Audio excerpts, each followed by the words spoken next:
I want you to turn off the TV about red states and blue states. I want you turning it off. I want you focusing on one thing. Get out now and vote now, because you know something's going to come our way. You know these guys are going to not only throw the kitchen sink, which have been thrown, they're going to find the bathroom sink. There's going to be a lot coming our way. I really mean it now, folks. Maybe I've just been down this road too many times before. We cannot afford to wait. So for those of you who haven't voted yet, we're running buses to the polling location after this event, literally after this event. There'll be buses outside. So if you have the time, get on the bus. You've got no excuse. Go vote now. Vote now. And folks, for the rest of you, early voting lasts through October the 31st. And mail-in ballots requests are due the 28th. All of the voting information you need is available on the website www.voteforchange.com. So we have no excuses, folks. We have the best ground operation I think this state or any state has ever seen. We have committed volunteers. We have over 50 offices. I think that's unheard of. We have over 40 some, I'm leaving from here to Virginia and West Virginia. We have over 40 offices in Virginia. It's unheard of. So we are not taking a single thing for granted. And look, as Pat said, and she said it really well. By the way, you were magnificent, Pat. It really was. You were really was.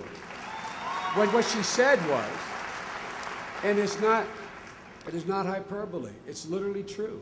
The stakes in this election could not be higher. This is the single most important election any of you, no matter how young or old you are in this gymnasium, will have ever voted in. Look, ladies and gentlemen, when Barack Obama is our president, we won't be waiting for our luck to change. Ladies and gentlemen, we'll change our luck. We'll change our luck. And look, folks, look, here are the steps Barack and I are going to take, and I believe we need to take right away. One, in November, I think we need to have the Congress move on an immediate 3-month moratorium on all housing foreclosures in the nation where anybody is living in their house. We need that much time to set up the apparatus to allow them to negotiate. Colorado is one of the highest foreclosure rates in the entire United States of America, ladies and gentlemen. Many of you probably know people who are facing this crisis right now. And it's about more, as you all know. If any of you know anybody who's had their home foreclosed, if you're sitting worrying about it, it's more than about losing your home. Ladies and gentlemen, it's about your self-respect.